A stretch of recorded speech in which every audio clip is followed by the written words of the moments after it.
너를 훔쳐왔다. 미안하다. 그 말을 들었을 때 제 몸은 얼어붙고 말았습니다. 엄마의 마지막 말이 이렇게 제 인생을 송두리째 흔들어 놓을 줄은 몰랐어요. 병실의 하얀 천장을 바라보며 저는 깨달았습니다. 지금까지 알고 있던 제 인생이 모두 거짓이었다는 것을요. 그리고 그 일이 있기 전 제 삶은 이렇게 흘러가고 있었습니다. 제 이름은 박지은입니다. 올해로 42살이 되었어요. 평범한 회사원으로 살아가면서 일주일에 한 번씩은 요양병원에 계신 엄마를 찾아뵙곤 했습니다. 엄마는 5년 전부터 치매를 앓고 계셨거든요. 처음에는 물건을 자주 잃어버리시더니 점점 사람도 못 알아보시게 되었습니다. 엄마 이름은 김순희, 올해 76살이셨어요. 작은 체구에 언제나 따뜻한 미소를 짓던 분이었죠.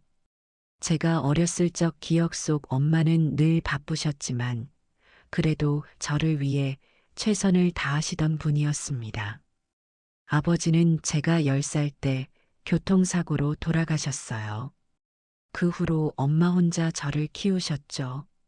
작은 식당을 운영하시면서 아침부터 밤늦게까지 일하셨습니다. 손님들이 다 가고 나면 파김치가 되어 집에 돌아오시곤 했어요. 그래도 제 밥은 꼭 챙겨주시고 학교 준비물도 빠짐없이 준비해 주셨습니다. 지은아, 엄마가 많이 바빠서 미안해. 그래도 너만은 잘 키워야 한다는 생각으로 버티고 있단다. 엄마는 가끔 이렇게 말씀하시곤 했어요. 당시에는 그 말의 무게를 제대로 이해하지 못했습니다. 중학교에 올라갈 무렵 저는 엄마에게 물었습니다. 엄마, 나는 왜 아빠 사진이 한 장도 없어? 다른 친구들은 아빠와 함께 찍은 어린 시절 사진들이 있었거든요. 하지만 우리 집 앨범에는 그런 사진이 단 한 장도 없었어요. 엄마는 잠시 멈칫하시더니 쓸쓸하게 웃으셨습니다. 화재가 났었단다. 그때 사진들이 다 타버렸어. 그 말을 듣고 저는 더 이상 묻지 않았어요. 엄마의 표정이 너무 슬퍼 보였거든요. 고등학교 시절, 저는 반에서 공부를 잘하는 편이었습니다. 선생님께서 대학 진학을 권유하셨지만 집안 형편을 생각하면 엄두가 나지 않았어요. 결국 전문대에 진학했고 졸업 후 작은 회사에 취직했습니다.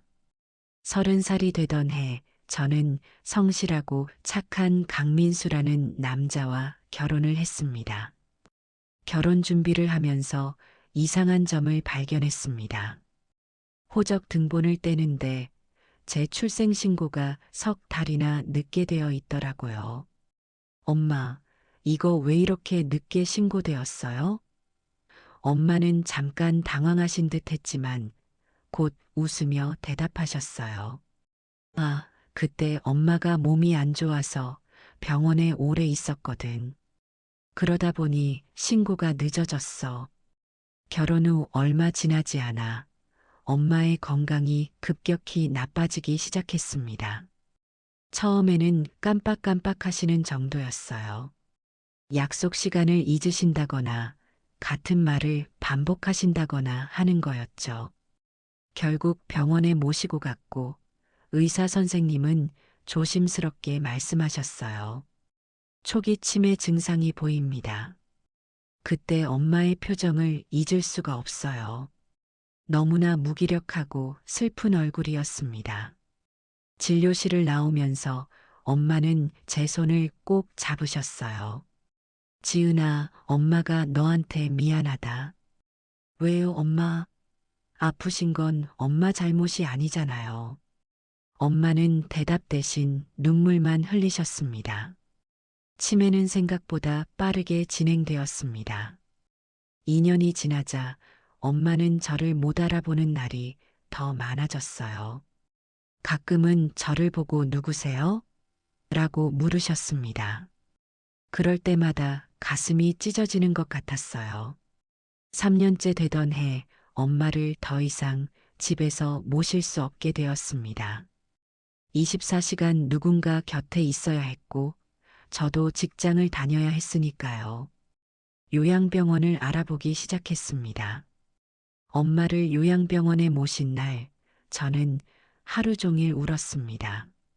요양병원 생활이 시작되고, 저는 일주일에 한 번씩 엄마를 찾아뵙기 시작했습니다. 어느 날, 엄마는 유난히 정신이 맑으셨습니다. 지은아, 왔니? 환하게 웃으시며 저를 맞아주셨어요. 엄마, 요즘 어때요? 응, 괜찮아. 엄마는 제 손을 쓰다듬으시며 한참을 말씀이 없으셨어요. 그러다 작은 목소리로 물으셨습니다. 지은아, 혹시 엄마가 너한테 나쁜 짓을 했다면 용서할 수 있겠니? 무슨 말씀이세요? 엄마가 제게 나쁜 짓을 하신 적이 없잖아요. 엄마는 고개를 저으셨습니다. 아니야, 엄마가 말을 잇지 못하시고 눈물만 흘리셨어요. 엄마의 상태는 점점 더 나빠졌습니다. 이제는 침대에만 누워 계시는 날이 많아졌어요. 말씀도 거의 하지 못하시고 그저 천장만 바라보고 계셨습니다. 어느 날 새벽 병원에서 연락이 왔습니다. 보호자분, 빨리 오세요. 환자분 상태가 위급합니다. 급히 병원으로 달려갔어요. 엄마는 산소호흡기를 하고 계셨고 의식이 거의 없으신 상태였습니다. 의사 선생님은 말씀하셨어요. 오래 못 가실 것 같습니다. 마지막 인사하세요. 그 말에 다리가 풀렸습니다.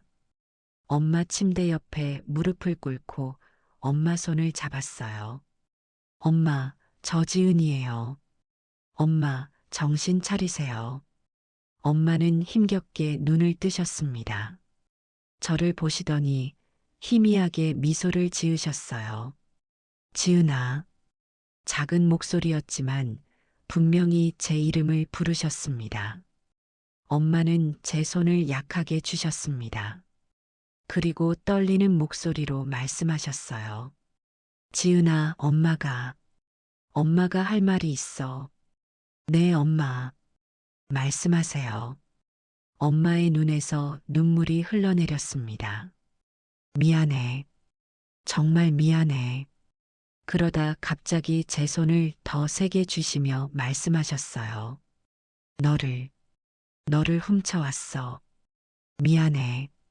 그 순간 세상이 멈춘 것 같았습니다. 뭐라고요? 엄마, 그게 무슨 말씀이세요? 엄마는 힘겹게 숨을 쉬시며 계속 말씀하셨어요. 42년 전 병원에서 너를 데려왔어. 내 아기가 죽어서 너무 슬퍼서 미안해, 지은아. 정말 미안해. 엄마, 무슨 소리예요? 그럴 리가 없어요. 엄마는 고개를 저으셨습니다. 사실이야. 엄마의 진짜 딸은 태어나자마자 죽었어. 그래서 병원에 있던 너를. 미안해. 제 머릿속이 하얗게 변했습니다. 엄마, 그럼 제 진짜 부모님은 누구예요? 엄마는 힘겹게 말씀하셨어요. 모르겠어. 그냥 병원에서 빨간 옷 입은 아기. 너를 데려왔어. 그리고 엄마는 마지막으로 이렇게 말씀하셨습니다. 사랑했어, 지은아. 정말 사랑했어. 그 말을 끝으로 엄마는 눈을 감으셨습니다. 심전도 기계의 소리가 길게 울렸어요. 저는 엄마를 붙잡고 울었습니다. 엄마, 일어나세요. 제대로 설명해 주세요. 하지만 엄마는 대답이 없으셨습니다. 장례를 치르는 동안 저는 멍한 상태로 있었습니다. 엄마의 마지막 말이 계속 머릿속을 맴돌았어요. 남편 민수가 제 어깨를 감싸주었어요. 지은아, 괜찮아? 저는 고개를 저었습니다. 괜찮지 않아. 엄마가 마지막에 하신 말씀, 너도 들었잖아. 민수는 조심스럽게 말했습니다. 치매 환자들은 가끔 헛소리를 해. 너무 마음에 담지 마. 아니야, 엄마는 그때 정신이 맑으셨어. 진심으로 하신 말씀이었어. 장례를 치른 후 저는 엄마 집을 정리하기 시작했습니다. 옷장 깊숙한 곳에서 오래된 상자를 발견했습니다. 먼지가 수북이 쌓인 작은 나무 상자였어요. 열어보니 낡은 신문 스크랩과 사진 몇 장이 들어 있었습니다. 신문 스크랩은 42년 전 것이었어요. 신생아 실종 사건, 병원 측 책임 논란이라는 제목의 기사였습니다. 기사를 읽으면서 가슴이 철렁 내려앉았어요. 42년 전 한 산부인과 병원에서 갓 태어난 여자아이가 실종되는 사건이 있었다고 합니다. 아기의 부모는 정민철, 한수진 부부였고 그들은 필사적으로 아기를 찾았지만 결국 찾지 못했다는 내용이었어요. 기사에는 아기 부모의 사진도 실려 있었습니다. 젊은 부부가 아기 옷을 들고 울고 있는 모습이었어요. 그 사진을 보는 순간 이상한 느낌이 들었습니다. 그 여자분의 눈매가 제 눈매와 비슷했거든요. 상자 안에는 또 다른 것도 있었습니다. 작은 빨간 옷이었어요. 아기 내복 같은 거였는데 이름표가 달려 있었습니다. 정지은이라고 적혀 있었어요. 제 이름과 똑같았습니다. 며칠을 고민한 끝에 저는 사설탐정을 고용했습니다. 정민철, 한수진 부부를 찾아달라고 부탁했어요. 일주일 후 탐정이 연락을 해왔습니다. 찾았습니다. 두 분 다 살아계십니다. 며칠을 고민한 끝에 저는 그 집을 찾아가기로 했습니다. 혼자 갈 용기가 나지 않아 남편과 함께 갔어요. 고급 아파트 단지였습니다. 초인종을 누르는 순간 손이 떨렸어요. 문이 열리고 중년의 여성이 나타났습니다. 첫눈에 알 수 있었어요. 신문 사진 속 그 여성이었습니다. 누구세요? 여성이 물었습니다. 저는 한참 동안 말이 나오지 않았어요. 저는 박지은이라고 합니다. 혹시 42년 전 아기를 잃으신 적이 있으신가요? 여성의 얼굴이 창백해졌습니다. 당신이 어떻게 그걸 알아요? 저는 가지고 온 빨간 옷과 신문 스크랩을 보여드렸습니다. 제가 아마도 그 아기인 것 같습니다. 여성은 그 자리에서 주저앉았습니다. 아니, 이럴 수가. 지은이? 우리 지은이? 안으로 들어가 모든 이야기를 나눴습니다. 그리고 DNA 검사를 하기로 했어요. 일주일 후 결과가 나왔습니다. 99.9% 일치. 저는 정말로 정민철, 한수진 부부의 친딸이었습니다. 결과를 확인한 순간 한수진 씨가 저를 꼭 안았어요. 지은아, 미안해. 정말 미안해. 엄마가 너를 지키지 못해서. 저도 그분을 안았습니다. 낯선 사람이었지만 동시에 제 피를 나눈 사람이기도 했으니까요. 그날부터 저는 친부모님과 시간을 보내기 시작했습니다. 알고 보니 두 분은 제법 성공하신 분들이었어요. 정민철 씨는 건설회사를 운영하셨고 한수진 씨는 미술학원을 하고 계셨습니다. 두 분은 저를 잃은 후 다른 자녀를 낳지 않으셨다고 해요. 너를 잃고 나서 다른 아이를 가질 생각을 할 수가 없었어. 내가 돌아올 거라는 희망만으로 살았단다. 하지만 저는 여전히 혼란스러웠어요. 42년 동안 저를 키워주신 김순희 씨도 제게는 진짜 엄마였거든요. 어느 날 한수진 씨가 조심스럽게 물으셨습니다. 지은아, 너를 키운 그분, 김순희 씨에 대해 더 알고 싶구나. 저는 고개를 끄덕이며 말했습니다. 엄마는, 아니, 김순희 씨는 정말 좋은 분이셨어요.